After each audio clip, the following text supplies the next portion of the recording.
Hello ఎవరైనా square నేర్చుకునేటప్పుడు చివరిలో కనుక 5 ఉంటే చాలా ఈజీగా నేర్చుకోవచ్చు. ఎలా నేర్చుకోవచ్చు చూడండి. ఎప్పుడైనా 5 ఉంది అనుకోండి, 5 ఉంటే ఇప్పుడు 25 వస్తుంది. ఈ ఇక్కడ ముందున్న నెంబర్ తర్వాత నెంబర్ని మనం మల్టిప్లై చేసుకోవాలి. 1 తర్వాత ఏమొస్తుంది 2 కాబట్టి 2.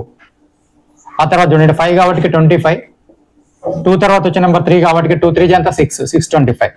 3 తర్వాత వచ్చే నెంబర్ 3 5 ఉంది 35 అంటే మళ్ళీ 3 తర్వాత వచ్చే నెంబర్ ఎంత 4 కాబట్టి 4 తోటి మల్టిప్లై చేయండి.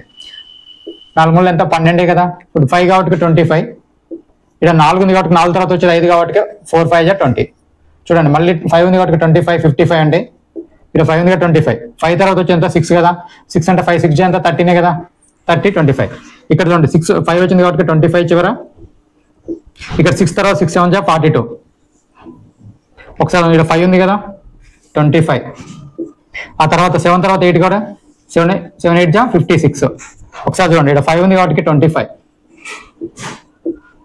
12 తర్వాత వచ్చేది 13 కదా 13 12 156. ఇది మాత్రం కామెంట్ బాక్స్ లో కామెంట్ చేయండి. ఈ వీడియో నచ్చితే ఖచ్చితంగా లైక్ చేయండి, షేర్ చేయండి. అలాగే మీకు ఒక లాంగ్ వీడియో పెడుతున్నా 1 నుండి 1000 వరకు 2 సెకండ్లు ఎలా చేయొచ్చో స్క్వేర్లు అనేది నేను చాలా క్లియర్ గా ఇచ్చాను. అది ఖచ్చితంగా చూడండి. మీ అందరికి కాంపిటేటివ్ ఎగ్జామ్ ప్రతి ఒక్కరు కూడా యూజ్ అయింది. జై హింద్, జై భారత్.